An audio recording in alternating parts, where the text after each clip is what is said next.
इब्तिदा है रब अज़ीम के बाबरकत नाम से जो दिलों के भेद बाहूबी जानता है। देखती आँखों सुनते कानों को की अंजुम का सलाम। इन पेज का हमारा कोर्स हमने शुरू किया है और वैसे तो रिटर्न में मैंने आपको बताया था कि इसमें अलिफ बे कैसे लिखी जाती है। आज मैंने यहीं पे एक पेज बना रखा है इन पेज के अंदर, और उसके अंदर हम इसकी दोहराई कर लेंगे और जो आज पहले दिन लेक्चर ले रहे हैं उनकी भी साथ में रिवीजन हो जाएगी। तो मैंने अलिफ के लिए कौन सा इंग्लिश का अल्फ़ाबेट बता रखा है आपको, उसके लिए ए होगा हमारा। इसी तरह से बे के लिए बी, पे के लिए पी, इसी तरह से ते के लिए टी और टे के लिए शिफ्ट प्लस टी है। ठीक है, तो यहाँ से हमें शिफ्ट और साथ में सिंबल लेना पड़ेगा इसका। पीसी हमारा थोड़ा सा स्लो चल रहा है।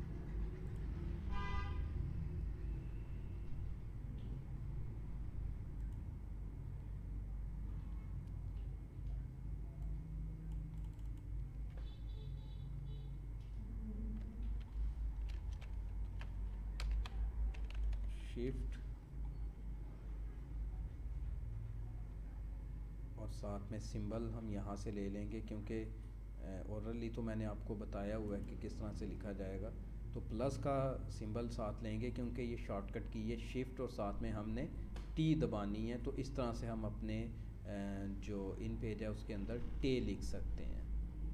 तो Alt+1 से ये सिंबल आएगा, तो ये साथ हम यूज़ करेंगे और साथ हमने इसके क्या दबाना है, शिफ्ट प्लस टी। ठीक है, ये कुछ उल्टा वो लिख रहा है,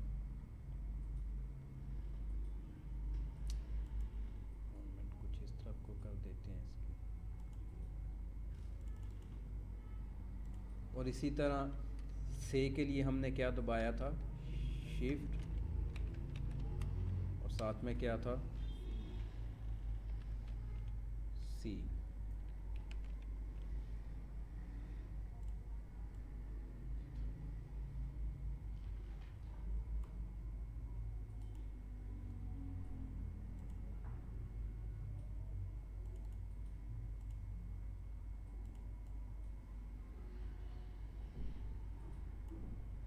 और इसी तरह से ये अब साथ में आपकी टेक्स्ट के बारे में भी, मतलब उर्दू मैंने लिखा हुआ था, अंग्रेज़ी लिख रहा हूँ, शिफ्ट प्लस टी हमने लिखना है, लेकिन ये उसको उल्ट शो कर रहा था। यहाँ से आके मैंने इसकी अलाइनमेंट चेंज की है, ये टी प्लस शिफ्ट शो कर रहा था हमारे पास। तो हमें क्या ज़रूरत है इसकी, हाँ, तो वो यहाँ से आके मैंने इसकी टेक्स्ट की अलाइनमेंट चेंज कर दी, डायरेक्शन चेंज कर दी। ठीक है, अलाइनमेंट नहीं बल्कि डायरेक्शन इसकी मैंने चेंज कर दी है। उसके बाद जीम के लिए हमें क्या दबाना पड़ेगा, जे, और चे के लिए हमें क्या दबाना पड़ेगा, सी, सिंपल सी। इसी तरह से इनकी हे के लिए शिफ्ट एच, हे के लिए क्या दबाना पड़ेगा हमें, शिफ्ट प्लस के।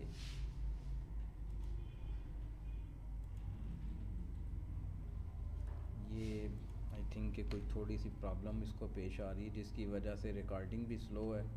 मैं भी यूट्यूब वाले जो स्टूडेंट अगर मैं अपलोड करूं तो वो उनके लिए थोड़ी प्रॉब्लम हो स्लो स्पीड की वजह से।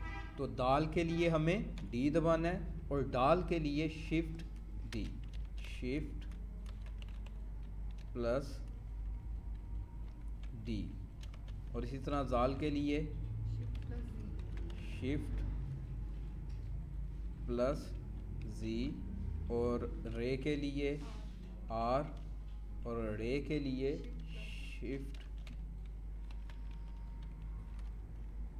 Plus are. और इसी तरह से जी दबाने से हमारा क्या आएगा, जे आएगा। और इसी तरह से शिफ्ट और उसके साथ हम क्या दबाएंगे, एक्स दबाएंगे, तो हमारा ये आ जाएगा, जिसको हम बचपन में से भी पढ़ते रहे हैं। हमारे टीचर जो कुछ थे वो सालाबारी पढ़ाते रहे हैं। लेकिन होता क्या है, ये यालाबारी जो कल बारिश के दौरान हुई भी है हमारे यहाँ। उसके बाद सीन के लिए एस और शीन के लिए एक्स, स्वाद के लिए shift plus S, shift plus S, और जवाद के लिए शिफ्ट प्लस जे। मतलब अपने कीबोर्ड से हमने शिफ्ट को दबा के रखना है और साथ में हमने जे दबाना है, तो हमारा ये आ जाएगा जवाद। इसी तरह से तोए के लिए हम क्या दबाएंगे अपने कीबोर्ड से, वी, और जोए के लिए दबाएंगे शिफ्ट वी, ऐन के लिए ई,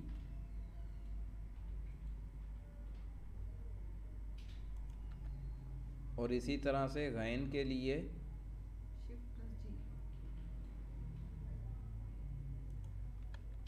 ई और शिफ्ट प्लस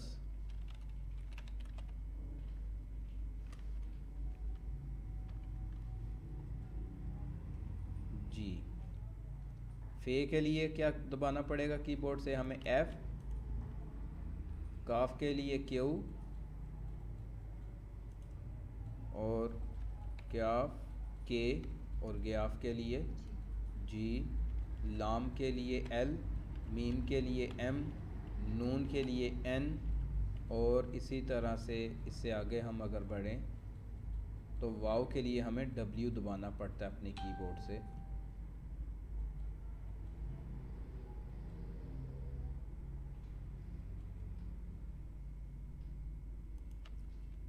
हे के लिए ओ,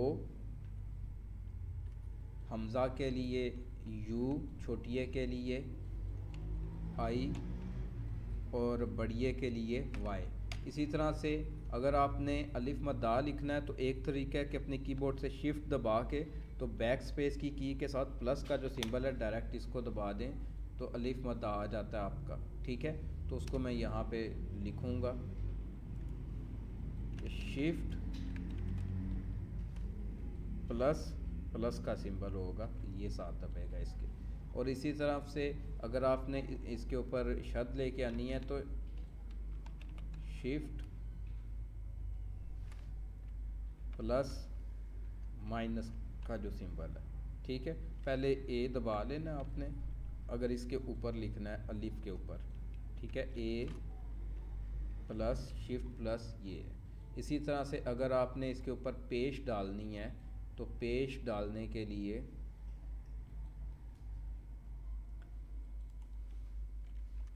ए, और उसके साथ हमें शिफ्ट और साथ में पी दबाना पड़ेगा, पेश आ जाएगी। इसी तरह 2 अंकों वाली है चाहिए तो सिंपली एच दबाएंगे अपने कीबोर्ड से।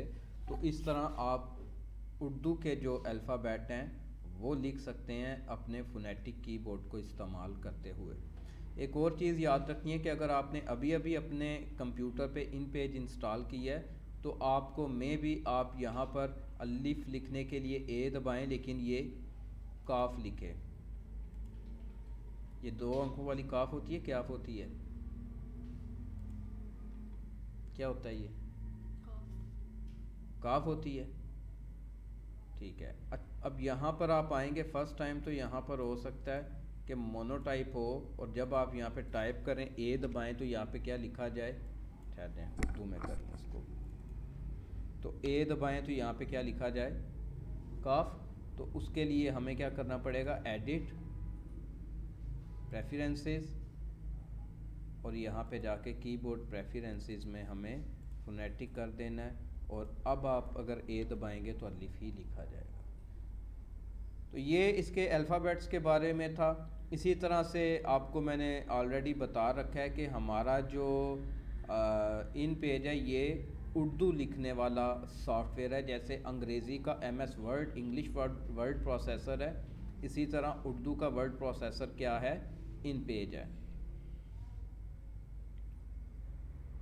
तो इन पेज को अपने कंप्यूटर में इंस्टॉल करने के बाद अभी जो मैंने आपको सेटिंग बताई है ये आपको मस्ट आनी चाहिए ताकि आपको लिखने में कोई इशू ना हो। अगर हम इसकी नई फ़ाइल लेते हैं तो उस टाइम हमें फ़ाइल पे हम जाते हैं,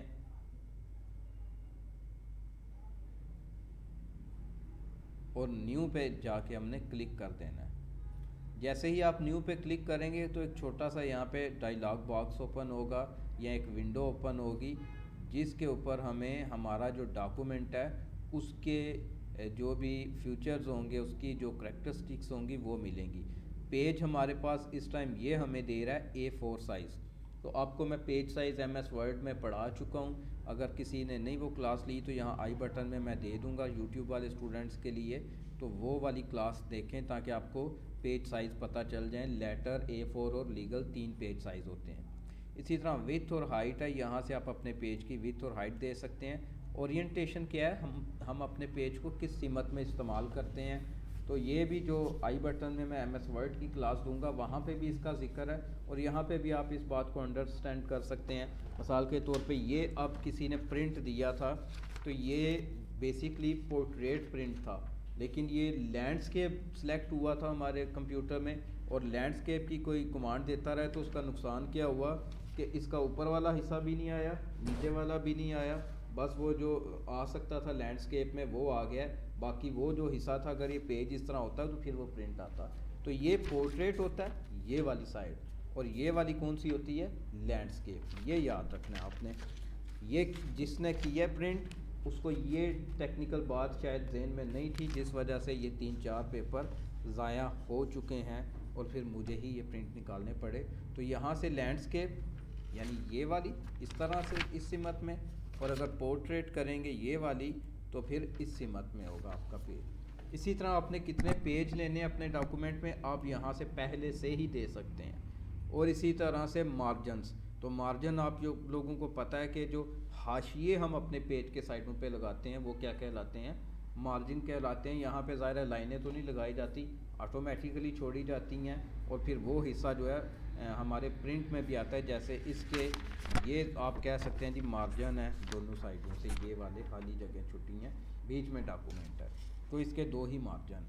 इसी तरह से डायरेक्शन है, लेफ़्ट टू राइट और राइट टू लेफ़्ट। आपका टेक्स्ट किस साइड को लिखा जाए, जैसे अभी हम वो बता रहे थे कि उर्दू लिखने के लिए अंग्रेज़ी के कौन से अल्फ़ाबेट इस्तेमाल होने हैं, तो वो उल्ट लिखा जा रहा था। हमने शिफ्ट T लिखना था, लेकिन वो क्या लिख रहा था, T+Shift लिख रहा था। ठीक है, इसी तरह से हम आगे बढ़ें तो यहाँ पर आप अपने पेज में कितने कॉलम रख सकते हैं। यहाँ पर आपने कॉलम नहीं कभी भी देने, मेरा जो तजुर्बा है, कॉलम आप टेक्स्ट बॉक्स लेके तो फिर बनाएं। MS वर्ड में तो और चीज़ है, यहाँ पर अगर आप पहले बना लेंगे तो आपके लिए डॉक्यूमेंट के अंदर प्रॉब्लम होगी। उसके बाद गटर है, तो गटर मैंने MS वर्ड का जब आपको पेज सेटअप पढ़ाया था उसमें बताया था कि आप अपनी जो जैसे किताब सिलाई की जाती थी जिल्द करने के लिए पहले दौर में, आजकल तो दूसरी जिल्द आ गई है ना, तो किताब सिलाई करके 2-3 किताबें इकट्ठी जिल्द की जाती थी, तो वो जो सिलाई वाला हिस्सा है उसमें अगर हमारे अल्फाज आते थे तो वो पढ़ने के काबिल नहीं थे रहते। इसी तरह से अगर आपने पहले से ये जगह छोड़नी है ताकि सिलाई की जाए, उसके लिए पहले से जगह छोड़ दी जाए, आपका टेक्स्ट उसमें ना आए, तो फिर गटर का इस्तेमाल किया जाता है। ठीक है, और ऑटोमेटिक टेक्स्ट बॉक्स है, ये जब आप ओपन करेंगे तो आपको वो नज़र आ जाएगा। डबल साइडेड क्या है ये बाद में जब हम पढ़ते रहेंगे तो मैं आपको बताता जाऊंगा। अभी मैं इसको ओके कर देता हूँ, तो ये हमारे पास पेज आ गया। ऑटोमेटिक टेक्स्ट बॉक्स मैंने वहाँ पे ओके किया, अगर ना करता तो फिर ये कर्सर ब्लिंक नहीं था कर रहा होना, ये टेक्स्ट बॉक्स भी नहीं था आना। राइट, ये हमारा हमारा इन पेज का इंटरफेस है, जिसमें ऊपर आपको ये कौन सी बार नज़र आ रही है, ये टाइटल बार है। ठीक है, यहाँ पर टाइटल बार और जो मेन्यूज़ हैं वो तकरीबन काफ़ी हद तक आपस में मिक्स अप ही हैं। अगर हम देखें तो ये नीचे रिबन है, जैसे MS वर्ड के अंदर रिबन है। तो पहले MS वर्ड में हमने जब पढ़ा, पिछला वर्जन 2006 का हम जब पढ़ते रहे हैं, तो उसमें स्टैंडर्ड बार और फॉर्मेटिंग बार 2 बार्स होती थी, लेकिन अब MS वर्ड के अंदर भी उसको रिबन ही बोला जाता है। जैसे इन पेज के अंदर ये हमारे पास रिबन है, और ये टूल बॉक्स है। इस साइड पे आपको स्क्रॉल बार नज़र आ रही है, यहाँ से आप अपने पेज के तादाद को देख सकते हैं, और ये यहाँ पे आप अपने पेज को जूम कम या ज़्यादा कर सकते हैं। ये हमारा टेक्स्ट मोड है। अगर आप यहाँ से ये वाला टूल ले लेते हैं, हमारा एरो टूल ले लेते हैं, तो इसको यहाँ पर आकर अगर आप जैसे क्लिक करते हैं तो यहाँ से आपने गौर किया है कि ये रिबन यहाँ से गायब हो गया। अब अगर आप यहाँ पर आकर क्लिक करते हैं तो अब रिबन आ गया, लेकिन ये मुख्तलिफ रिबन है, वो वाला नहीं है। मैं वापस जाता हूँ, ये नीचे वाला जो हमारा text and picture editing tool है, इसको अगर मैं लेता हूँ, अब मैं क्लिक करता हूँ तो अब क्या हुआ, रिबन आ गया। लेकिन ये और किस्म का है, मैं जैसे ही यहाँ से ये हमारा एरो टूल लेके इधर क्लिक करता हूँ तो अब और किस्म का आ गया। ये जो हमारे एरो टूल वाला रिबन है, इसको हम ऑब्जेक्ट मोड का रिबन बोलते हैं। क्या बोलते हैं? ऑब्जेक्ट मोड का। और जो हमारा text and picture editing tool से आता है, ये टेक्स्ट मोड का। आपने गौर किया कि टेक्स्ट मोड में कर्सर ब्लिंक कर रहा है, मतलब मैं यहाँ पर अगर लिखता हूँ पाकिस्तान हमारा प्यारा वतन है, कश्मीर पाकिस्तान की शारग है, तो आप गौर करें कि ये टेक्स्ट से रिलेटेड सारा काम हो रहा है। हम कहाँ पे हैं? Text and picture editing tool में। लेकिन जैसे मैं यहाँ से एरो टूल लेके इधर क्लिक करूँगा, अब आप लिखते रहें, लिखा नहीं जाएगा, ना ही कर्सर ब्लिंक करेगा, बल्कि अब आप देखें तो यहाँ पर और यहाँ पर और यहाँ पे आपको छोटे छोटे स्केयर नज़र आ रहे हैं। ठीक है, तो ये जो छोटे छोटे स्केयर हैं, ये बता रहे हैं कि अब हम किस मोड में, ऑब्जेक्ट मोड में हैं। और उसकी दूसरी निशानी क्या है कि यहाँ पर हमारा रिबन भी ऑब्जेक्ट मोड वाला है। इस मोड में आते हुए मैं अगर यहाँ से कलर चेंज करता हूँ, इसका ग्रीन कर देता हूँ और यहाँ से आके मैं इसको एक पैटर्न दे देता हूँ, तो ये देखें इसका कलर बॉर्डर का ग्रीन हो गया। इसी तरह से आप अगर इसकी विड्थ यहाँ से ज़्यादा करके एंटर करेंगे तो ये देखें विड्थ ज़्यादा हो गई है। और अगर आप इसका यहाँ से, नहीं ये तो फिलिंग का हो जाएगा, ये पैटर्न अगर यहाँ से चेंज करते हैं तो आपका बॉर्डर का पैटर्न भी चेंज होगा। ये ऑब्जेक्ट मोड के काम है। जबकि टेक्स्ट मोड में अगर मैं आता हूँ तो ये पहला ऑब्जेक्ट मोड के लिए है हमारा एरो टूल, और नीचे जो है वो text and picture editing tool है, ये टेक्स्ट मोड के लिए। इस पर मैं जैसे क्लिक करके आता हूँ, अब आप देखें इस पर काम हो रहा है, पहले नहीं था हो रहा। यहाँ से आप अगर इसका फ़ॉन्ट साइज़ इंक्रीज़ करना चाहें तो ये यहाँ पे हमारे पास ऑप्शन मौजूद है, फ़ॉन्ट साइज़ इंक्रीज़ मैंने कर दिया है। ठीक है, इसी तरह से अगर आप इनका कलर भी चेंज करना चाहते हैं तो मैं यहाँ से आकर अगर कलर इसका चेंज कर देता हूँ, येलो कर देता हूँ, तो ये देखें येलो नज़र नहीं आ रहा, कोई ब्लू कलर दे देते हैं यहाँ से।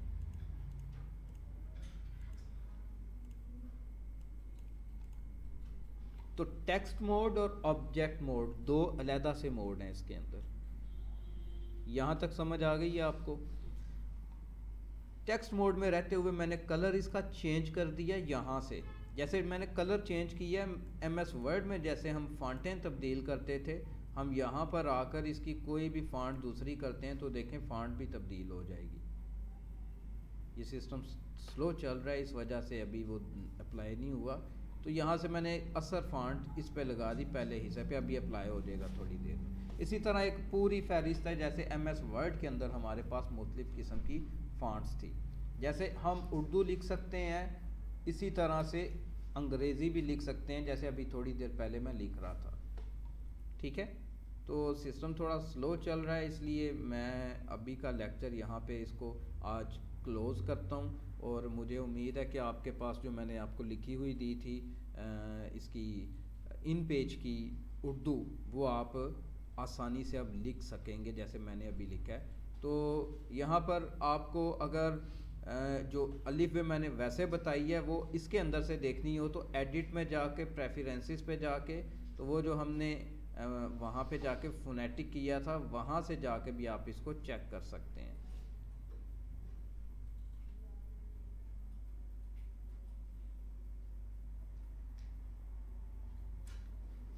ये अभी लोड हो ले क्योंकि ये स्लो चल रहा है, नॉट रिस्पॉन्डिंग आ रहा है। आई थिंक ये थोड़ा मे बी कोई वायरस की वजह से इशू कर रहा है।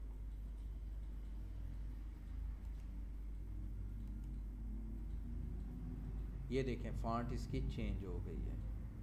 ठीक है, तो अभी मैंने एडिट पे क्लिक किया। जो मैं आपको बताना चाह रहा हूँ कि इन केस आपको लिख के आपके पास नहीं है मौजूद, या आप भूल चुके हैं कि कोई करैक्टर कैसे आता है, तो आप यहाँ से जाकर एडिट का इस्तेमाल करके तो उस करैक्टर को देख सकते हैं। बाज़ औक़ात होता है कि कोई ऐसा उर्दू का ज़ेर या ज़बर या कुछ ऐसी शद वगैरह कुछ ऐसी चीज़ आ जाए जो हमें नहीं याद या हमने पहले नहीं उस पर कभी हमारा वास्ता पड़ा, तो हम कीबोर्ड प्रेफरेंसेस में जाते हैं और यहाँ से जाके हम इस पर क्लिक करेंगे फोनेटिक कीबोर्ड पे, और यहाँ पे वो कीबोर्ड अपीयर हो जाएगा। यहाँ से हम देख सकते हैं कि कौन सी चीज़ किस तरह आती है, मुख्तलिफ जो अलामतें हैं वो किस तरह से आती हैं। तो वो यहाँ पर अलामतें और साथ में वो कौन से कीज़ दबाने से वो हमारे पास आएंगी, वो तमाम सहूलत मौजूद है फोनेटिक कीबोर्ड व्यू के अंदर।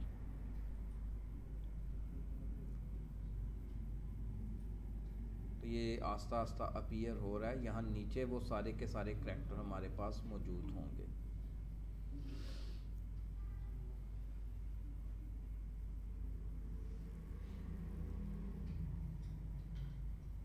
तो आज के लेक्चर की समझ आई है आप लोगों को? इसकी जो हमारी ऑलरेडी क्लासेस मौजूद हैं, ये देखा आपने, यहाँ पर ये सारे करैक्टर बता रहा है कि शिफ्ट क्यू से ये आएगा, सिंपल क्यू से काफ आएगा, इसी तरह सल्लल्लाहु अलैहि वसल्लम अगर लिखना है आपने तो वो डब्ल्यू से आएगा, शिफ्ट डब्ल्यू से। सिंपल वाव लिखना है तो वो आपके डब्ल्यू से आ जाएगा, और इसी तरह सारे के सारे करैक्टर यहाँ पे मौजूद हैं। तो उम्मीद है कि आज का लेक्चर आपके लिए बड़ा इन्फॉर्मेटिव होगा। आज मैंने जो कुछ बताया, कल मैंने फ़र्दन आप लोगों से पूछना भी है और ये ज़बानी लिखवाना भी है। इन स्टूडेंट्स को मैंने लिखवाना था, लेकिन अब आप तीनों हो तो कल इंशाल्लाह आपसे ये मैं लिखवाऊंगा भी। और जो कुछ मैंने बताया न्यू पेज के हवाले से या इसकी सेटिंग्स के हवाले से, वो भी मैं पूछूंगा। ठीक है, प्रैक्टिस कर लें। तो यूट्यूब वाले स्टूडेंट्स से मैं इजाज़त चाहता हूँ। नेक्स्ट मिलेंगे अगले ट्यूटोरियल के साथ। तब तक के लिए खुदा हाफिज़।